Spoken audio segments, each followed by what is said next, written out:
देवेंद्र फडणवीस आणि एकनाथ शिंदे महाराष्ट्राचे आजी आणि माजी मुख्यमंत्री, दोघेही महायुतीचे नेते, दोघांच्याही पक्षाची विचारधारा एकच, दोघेही सध्या एकत्रितरित्या सत्तेमध्ये आहेत। पण तरीही सध्या या दोन नेत्यांमध्ये सगळं आलबेल दिसत नाहीये। दोघांच्या पक्षांमध्ये म्हणजे शिवसेना आणि भाजपमध्ये सगळं काही आलबेल नाहीये याच्या कालपर्यंत फक्त चर्चा होत्या। पण आज मात्र हे सगळं चव्हाट्यावर आलं, कारण मंत्रालयामध्ये उपस्थित असून सुद्धा एकनाथ शिंदेंचे मंत्री आज कॅबिनेटच्या बैठकीला गेलेच नाहीत। शिंदेंच्या मंत्र्यांनी मंत्रिमंडळाच्या बैठकीवर अघोषित बहिष्कारच टाकला।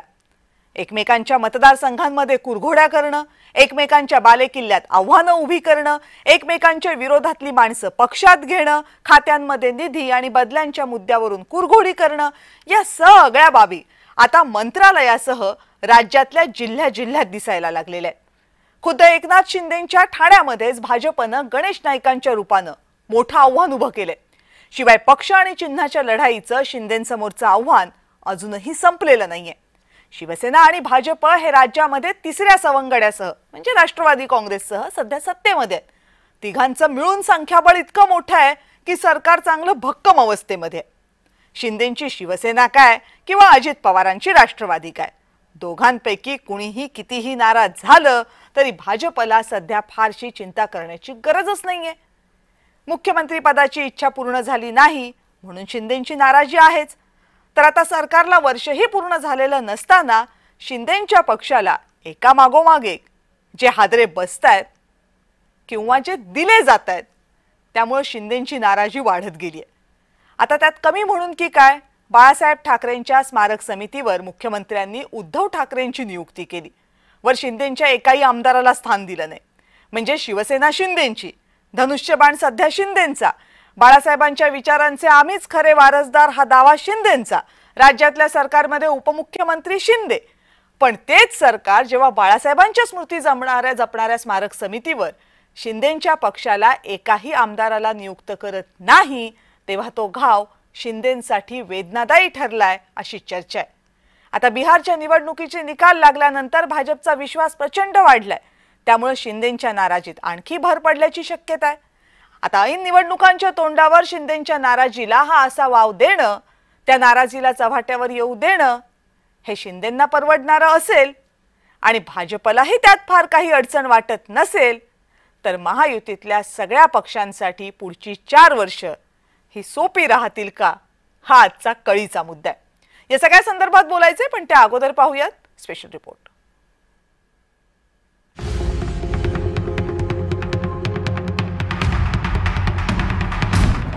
राज्यातल्या नगरपालिका आणि नगरपंचायतींच्या निवडणुकांचे अर्ज भरून झालेत। जिल्हा परिषदांच्या निवडणुका कोणत्याही क्षणी जाहीर होतील आणि महानगरपालिकेच्या निवडणुकांची प्रचंड उत्सुकता आहे।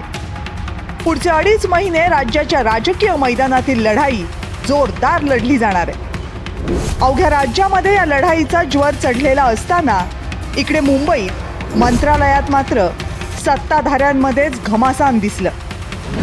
मंगळवारचा दिवस मंत्रालयात कॅबिनेटच्या बैठकीचा दिवस असतो। एकनाथ शिंदेंचे सगळे मंत्री आज बैठकीसाठी मंत्रालयात पोहोचले, पण बैठकीला मात्र ते गेलेच नाही। मंत्र्यांनी एखादी गोष्ट जर मुख्यमंत्र्यांना सांगण्यासाठी एकत्र गेले तर ते राज्याचे प्रमुख आहेत, त्यांच्याकडे अनेक गोष्टी आम्ही मांडू शकतो। पण कॅबिनेट आम्हाला जे काय पाहिजे, आम्हाला जे काय आवश्यक आहे हे मुख्यमंत्र्यांना सांगणार तर कोणाला सांगणार? दोनच व्यक्ती अशा आहेत त्यांच्याकडे आमचं चांगलं वाईट आम्ही सांगू शकतो, ते म्हणजे शिवसेनेचे मुख्य नेते एकनाथ शिंदे साहेब आणि दुसरे राज्याचे मुख्यमंत्री म्हणून महायुतीमध्ये असल्यामुळे देवेंद्रजी। एकनाथ शिंदे स्वतः बैठकीसाठी उपस्थित होते, पण त्यांचे मंत्री काही बैठकीला आले नाहीत आणि बैठक संपल्यावर शिवसेनेचे सगळे मंत्री थेट मुख्यमंत्र्यांच्या भेटीला पोहोचले। आता जर आपण बघितलं तर माननीय मुख्यमंत्री आणि आमचे मुख्य नेते एकनाथ शिंदे साहेब एकाच बैठकीला उपस्थित आहेत, त्याच्यामुळे नाराजी कशा? आणि स्वतः कॅबिनेट मिटिंगला एकनाथ शिंदे साहेब उपस्थित होते। स्थानिक स्वराज्य संस्थांच्या निवडणुकांच्या पार्श्वभूमीवर उल्हासनगरमध्ये भाजपच्या काही लोकांना शिवसेनेनं प्रवेश दिला। त्यानंतर एकनाथ शिंदेंचा मुलगा श्रीकांत शिंदे यांच्या कल्याण डोंबिवली लोकसभा मतदारसंघातल्या काही माजी नगरसेवकांनी भाजपमध्ये प्रवेश केला। हा प्रवेश भाजपचे प्रदेशाध्यक्ष रवींद्र चव्हाण यांच्या उपस्थितीतच झाला आणि हीच बाब एकनाथ शिंदेंच्या शिवसेनेच्या चांगली जिव्हारी लागली आणि तिथेच ठिणगी पडली। 8-10 वर्षांनी या निवडणुका होत असल्यामुळं थोडं त्या ठिकाणी इकडं तिकडं जाणं सुरू आहे। मला असं वाटतं की याच्यामध्ये काही आम्ही मार्ग काढू। काही लोक आमचे तिकडे गेले धनुष्यबाणवर, काही धनुष्यबाणचे भाजपवर आले, दुकान म्हणून घडीकडे गेले। तर हे जे ऑप्शन मिळाले आहे निवडणुकीमध्ये त्यामुळे थोडासा त्या ठिकाणी अडचण निर्माण झाल्या आहे आणि याचा मार्ग निघेल। खरं तर शिवसेना आणि भाजप यांच्यामधल्या कुरबुरीची ही काही सुरुवात नाहीये। एकनाथ शिंदेंची नाराजी लोकसभेच्या निवडणुकीपासूनच सुरू झाली होती। लोकसभेच्या निवडणुकीमध्ये आपल्या घरचा ठाणे मतदारसंघ मिळवताना एकनाथ शिंदेंची चांगलीच दमछाक झाली होती। विधानसभेच्या निवडणुकीनंतर एकनाथ शिंदेंची मुख्यमंत्री पदाची इच्छा अपूर्णच राहिली। नव्या मंत्रिमंडळामध्ये एकनाथ शिंदेंना गृह खात्याची इच्छा होती, पण तीही पूर्ण झाली नाही। एकनाथ शिंदेंच्या शिवसेनेतील काही माजी मंत्र्यांना नव्या मंत्रिमंडळामध्ये स्थान मिळालं नाही। सर्व मंत्र्यांचे पीए आणि ओएसडी हे मुख्यमंत्र्यांच्या संमतीनेच ठरतील असा आदेशच निघाला। एकनाथ शिंदेंच्या मंत्र्यांच्या खात्यामधील निधी हा विविध योजनांसाठी वळवला गेला। एकनाथ शिंदेंच्या अनेक मंत्र्यांची वेगवेगळी वादग्रस्त प्रकरणं बाहेर येऊ लागली। सरकारला वर्ष होत आलंय तरी रायगडच्या पालकमंत्री पदाचा तिढा अजूनही सुटलेला नाहीये। एकनाथ शिंदे मुख्यमंत्री असताना त्यांच्या काळात सुरू झालेल्या काही योजनांना थेट कात्री लावली गेली। एकनाथ शिंदेंच्या जवळच्या सनदी अधिकाऱ्यांवर ईडीची कारवाई झाली। एकनाथ शिंदेंच्या बालेकिल्ल्यात म्हणजे ठाण्यामध्ये गणेश नाईकांनी जनता दरबार भरवायला सुरुवात केली आणि आता एकनाथ शिंदेंच्या सगळ्याच प्रमुख शिलेदारांच्या बालेकिल्ल्यामध्ये भाजपनं प्रतिस्पर्धी उभे केलेत। आपली हीच नाराजी घेऊन शिंदे कधी दिल्ली दरबारी गेले तर कधी दरेगावी गेले, पण तरीही शिंदेंच्या मनासारखं काही झालं नाही। त्यातही ज्या अमित शहांचा शिंदेंना सगळ्यात जास्त पाठिंबा असल्याची चर्चा आहे त्याच अमित शहांनी मुंबईमध्ये येऊन कुबड्यांची गरज नाही असं वक्तव्य केलं आणि तिथेच भाजपचे मनसुबे स्पष्ट केले।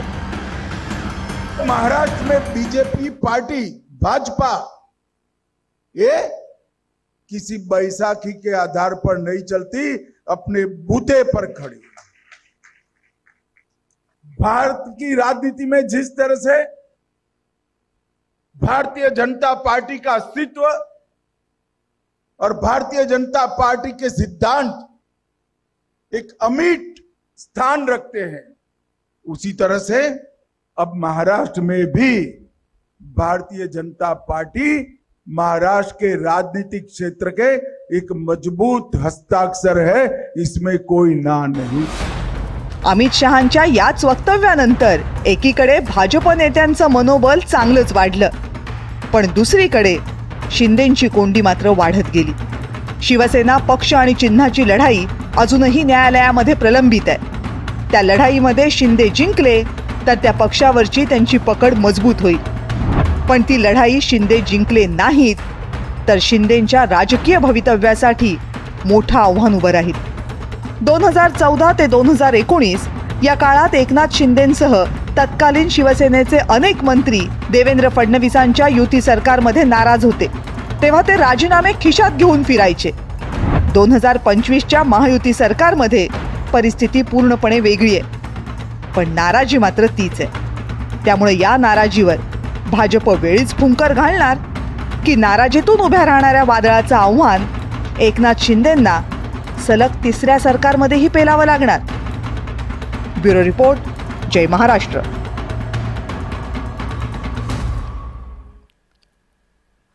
आणि हे सगळं दिवसभरात झाल्यानंतर आज संध्याकाळ होता होता एकनाथ शिंदे यांनी या सगळ्या दिवसभरातल्या प्रकरणावर नेमकी काय प्रतिक्रिया दिली आहे बघूया। नाही, आज मुख्यमंत्री महोदयांच्या बरोबर आमची चर्चा झाली, बैठक झाली आणि त्या बैठकीमध्ये महायुती मजबूत झाली पाहिजे, महायुतीमध्ये कुठेही मतभेद होता कामा नये, महायुतीला कुठेही गालबोट लागू नये आणि म्हणून आम्ही महायुतीने लोकसभा लढलो, महायुतीने विधानसभा लढलो, महायुतीने आपण विधानसभा लँडस्लाईड विक्ट्री यश प्राप्त केलेलं आहे आणि त्यामुळे कुठेही वातावरण या स्थानिक स्वराज्य संस्थांमध्ये बिघडू नये, खराब होऊ नये अशा प्रकारची भूमिका मुख्यमंत्री महोदय आणि माझी दोघांची आहे.